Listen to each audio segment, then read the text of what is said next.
Le développement de la baie James, mes chers amis, c'est la clé du progrès économique du Québec. En un mot, c'est la clé de l'avenir du Québec.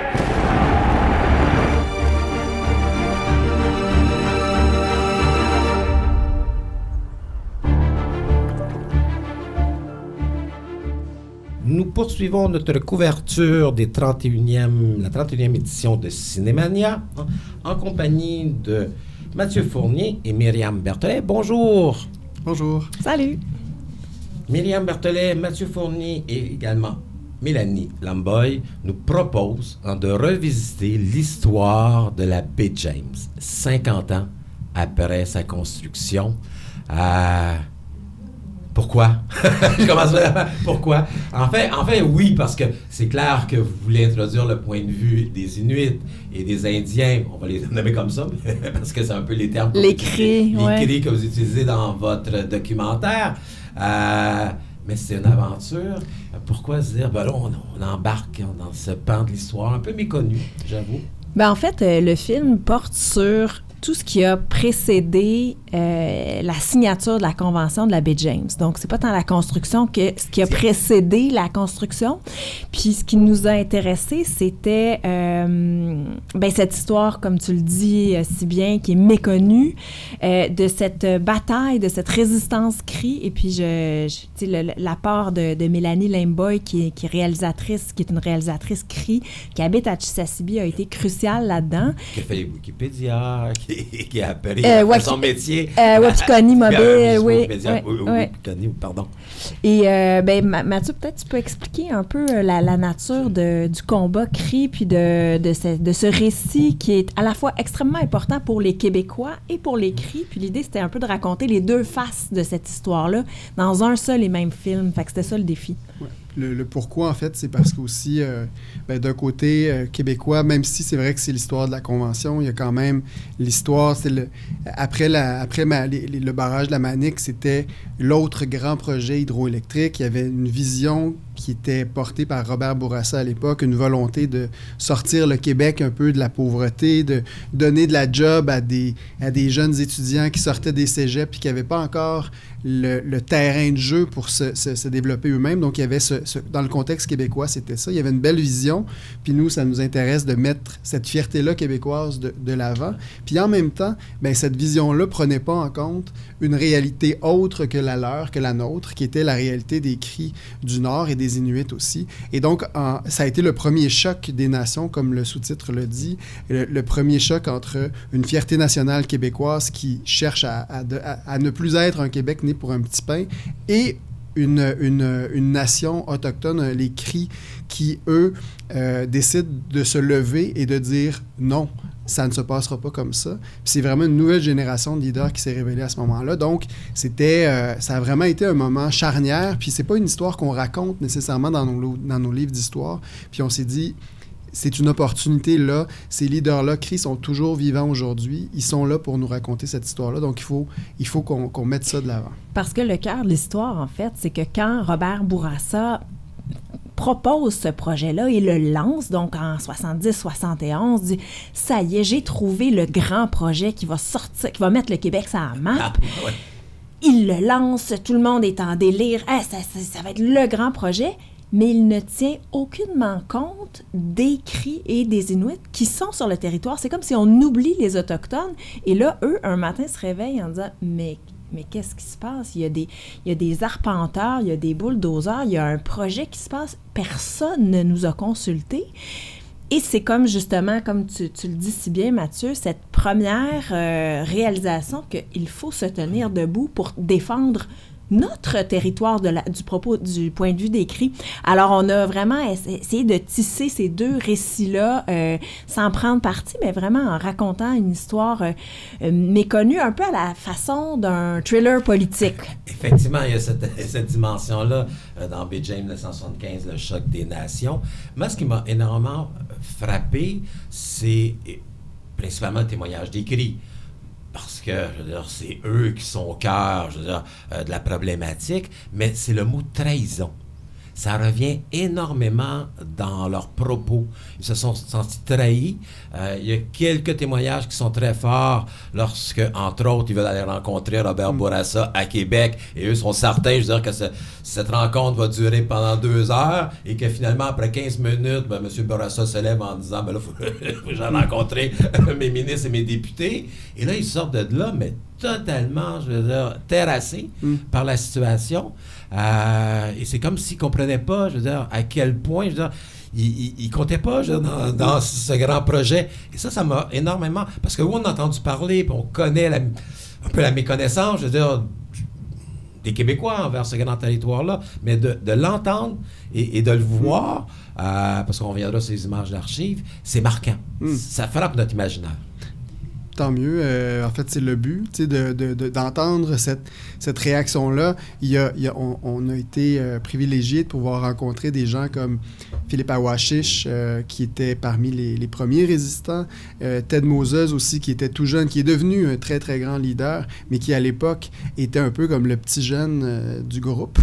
Puis aussi, bien sûr, Zebedee Nungak, qui, lui, était Inuit, donc pas Cri, mais Inuit, et qui se sont joints aussi à ce mouvement de résistance-là. Puis ils l'expriment tous de façon très vibrante, un peu cette espèce de choc, parce que comme Zebedee le dit, il n'avait pas de lien, il ne se promenait pas, il n'y avait pas d'Inuit qui était dans les coulisses du pouvoir, il n'y avait personne qui était parmi les leaders politiques de l'époque, ce qui fait qu'ils avaient une certaine naïveté en se disant « Hey, on va aller parler là, avec Robert Bourassa, il va comprendre. » Et c'est pas comme ça que ça se passe. Ils ont senti un mépris et ils sont allés en plus avec leurs aînés qui étaient leurs leaders.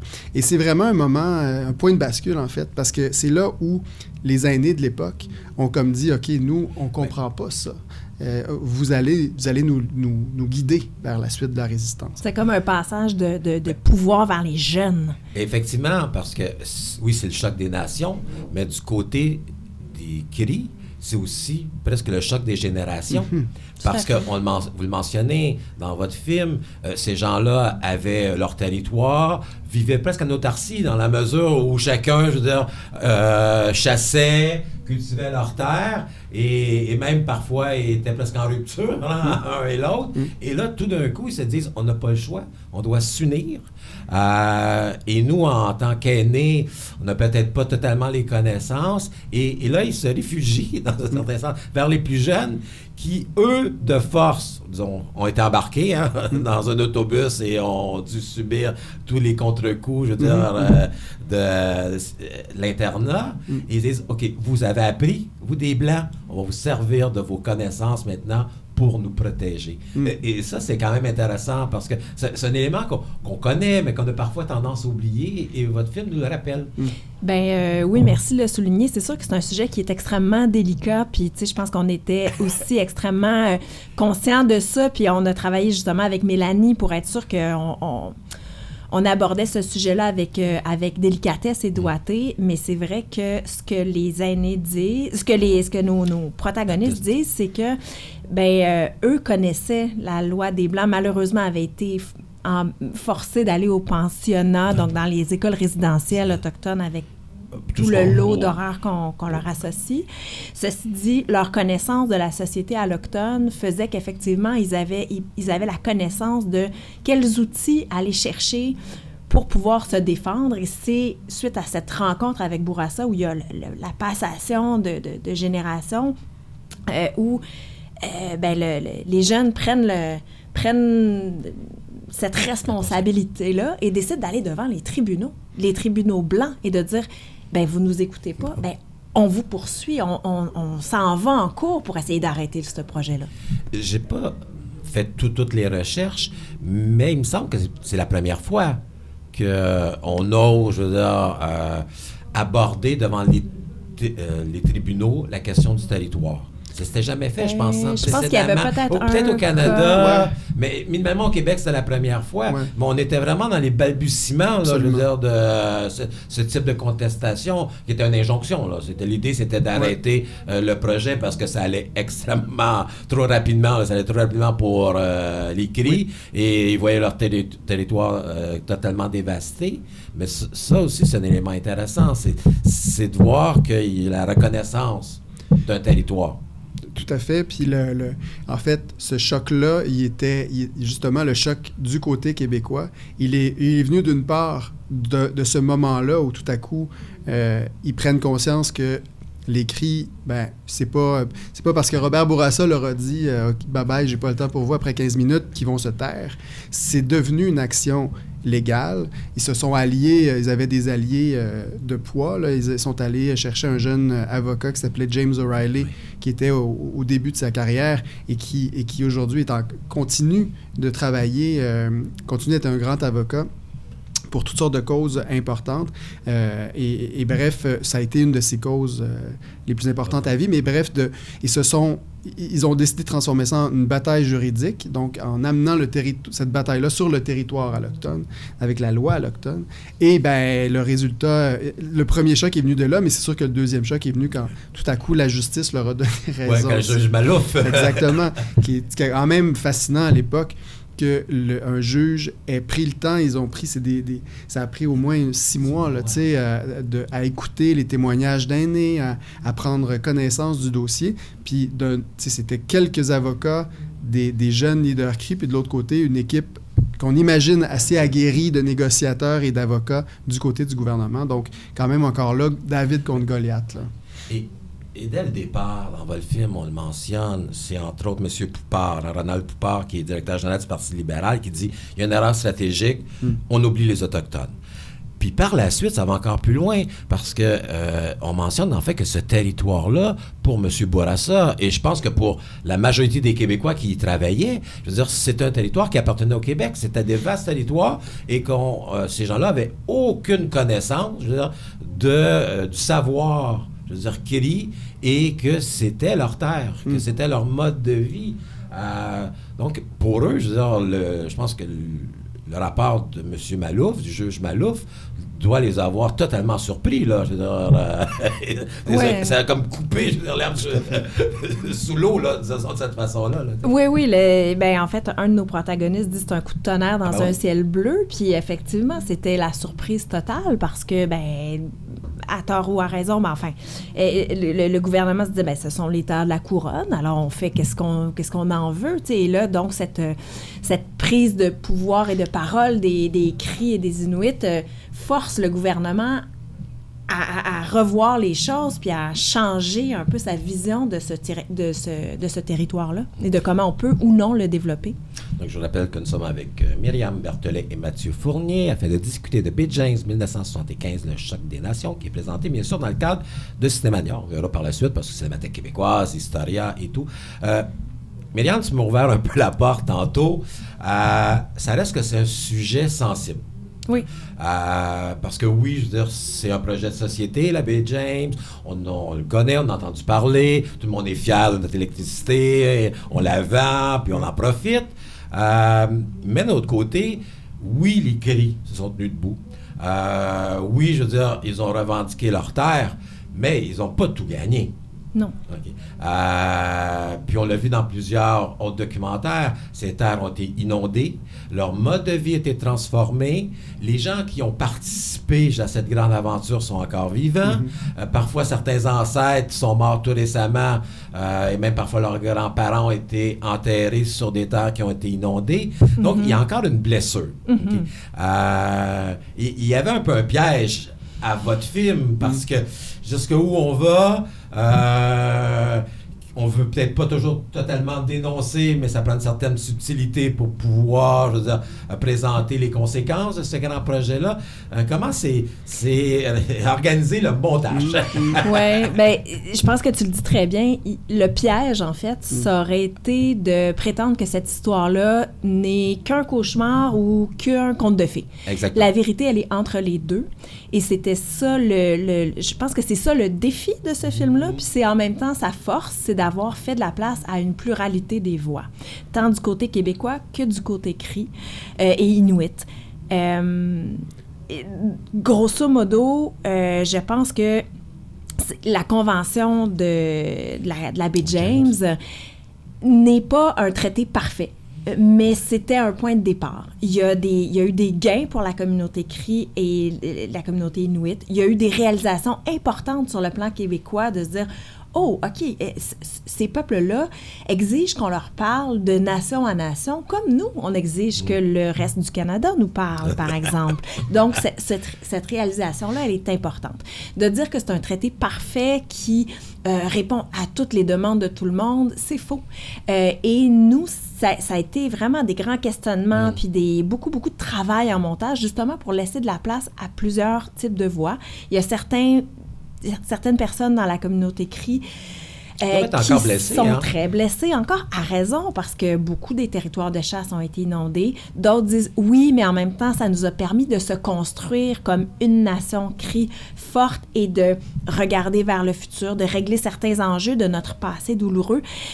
Donc, il y a tout ça qui cohabite et il faut accepter d'être parfois un peu dans cette espèce de zone grise, de nuances, de zone un peu inconfortable où c'est ni tout noir ni tout blanc, mais c'est une histoire qui vaut quand même la peine d'être racontée des deux côtés de la médaille. J'ajouterais en fait que c'était aussi de base, ça allait de soi qu'un projet comme celui-là devait se faire en coproduction. C'est-à-dire que d'un côté, il y a Pic-Bois avec Karine Dubois, Marie-Pierre Corriveau, qui sont, si vous les connaissez un peu, des très grandes productrices de chez nous, du documentaire.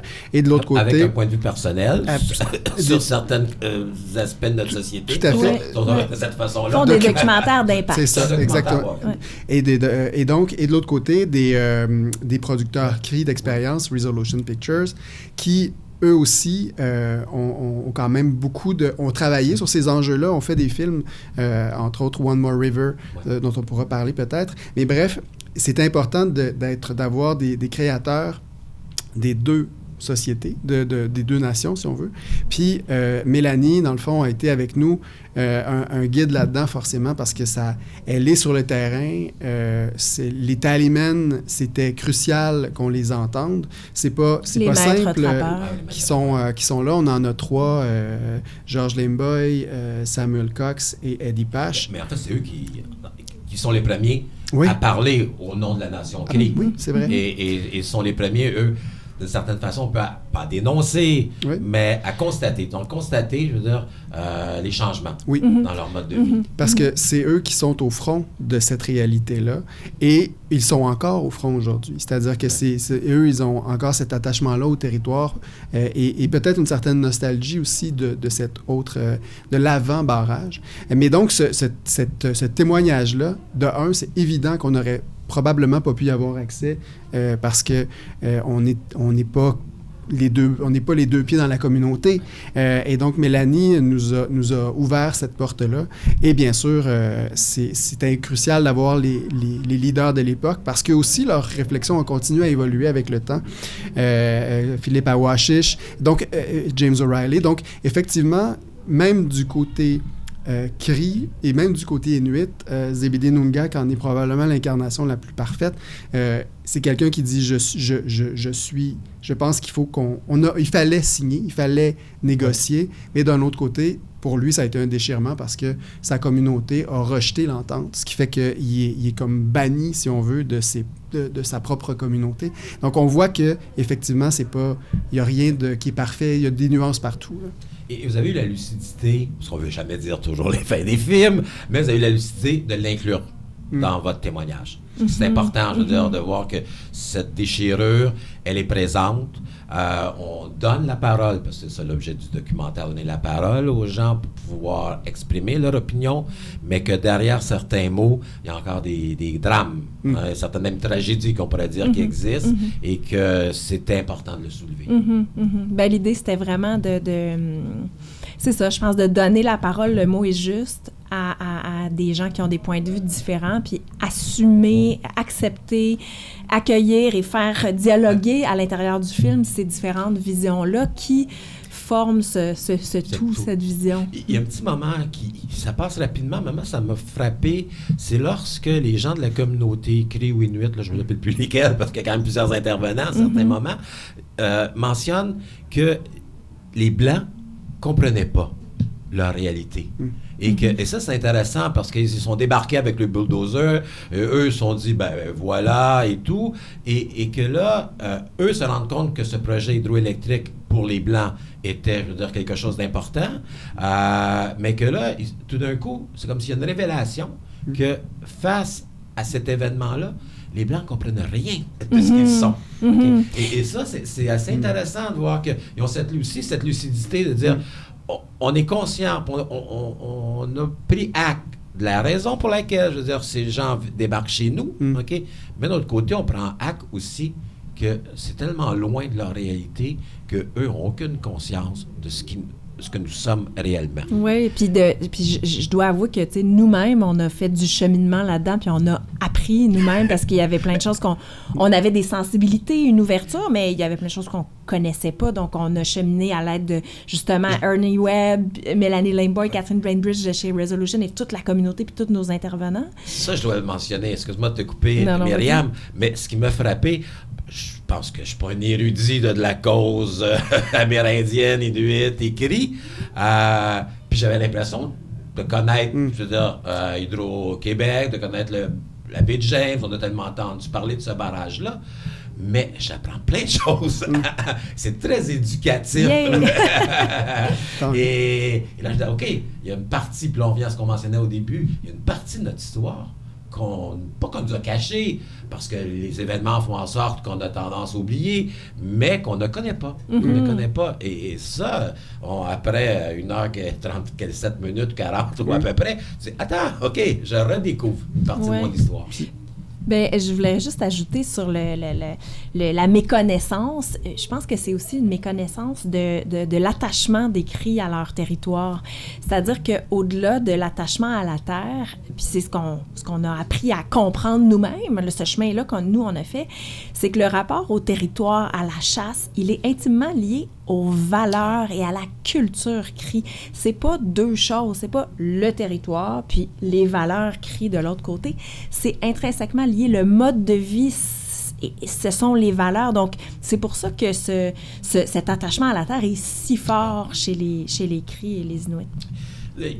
Il faut parler des archives. Oui.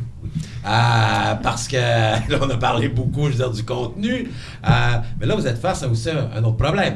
Il y a le problème des points de vue, mais on parle d'un événement qui s'est produit en 1975. Les gens sont encore vivants, donc ça vous donne au moins cette alternative d'aller rencontrer les gens, mais ça reste que c'est des images.